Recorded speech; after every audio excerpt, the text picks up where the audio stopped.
कड़वी सच्चाइयां सच हो रही है वो बातें जरूर देखिए। महाभारत के समय की बात है।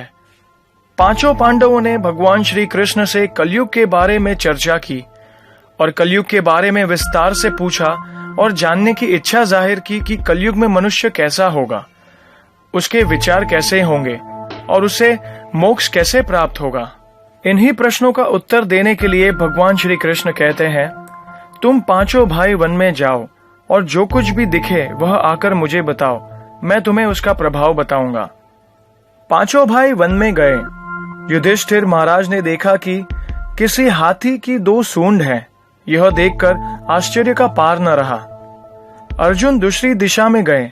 वहां उन्होंने देखा कि कोई पक्षी है, उसके पंखों पर वैद की ऋचाएं लिखी हुई है, पर वह पक्षी मुर्दे का मांस खा रहा है। यह भी आश्चर्य है। भीम ने तीसरा आश्चर्य देखा कि गाय ने बछड़े को जन्म दिया है और बछड़े को इतना चाट रही है कि बछड़ा लहूलुहान हो जाता है। सहदेव ने चौथा आश्चर्य देखा कि 6-7 कुएं हैं और आसपास के कुओं में पानी है, किंतु बीच का कुआं खाली है। बीच का कुआं गहरा है, फिर भी पानी नहीं है।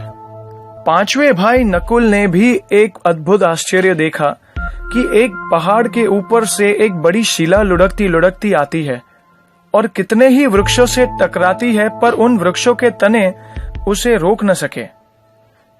कितनी ही अन्य शिलाओं के साथ टकराई, पर वह भी रोक न सकी। अंत में एक अत्यंत छोटे से पौधे का स्पर्श होते ही वह स्थिर हो गई। पांचों भाइयों के आश्चर्यों का कोई पार नहीं था।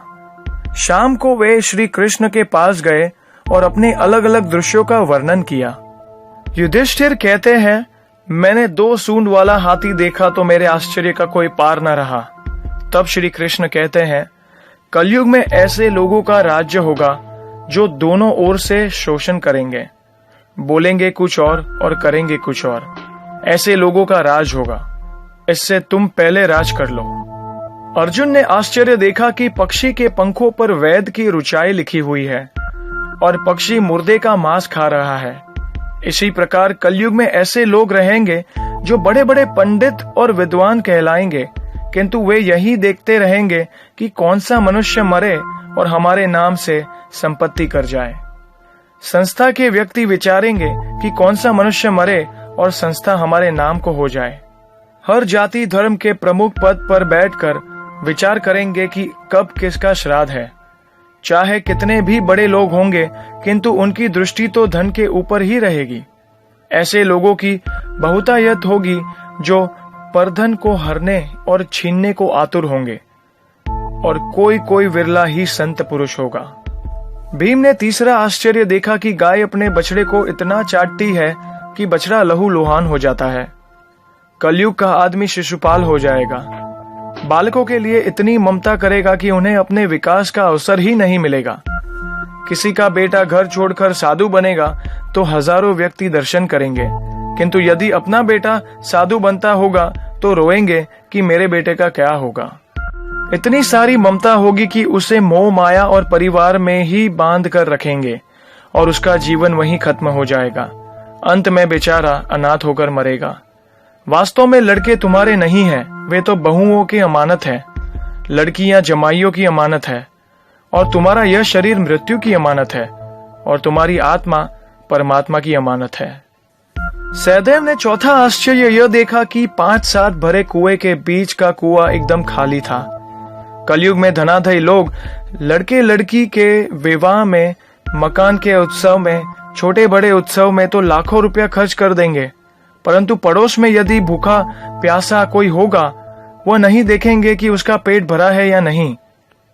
दूसरी ओर मौज मौज में शराब, कबाब, फैशन या व्यसन में पैसे उड़ा देंगे, किंतु किसी के 2 आंसू पोंछने में उनकी रुचि न होगी, और जिनकी रुचि होगी उन पर कलयुग का प्रभाव नहीं होगा, उन पर भगवान का प्रभाव होगा।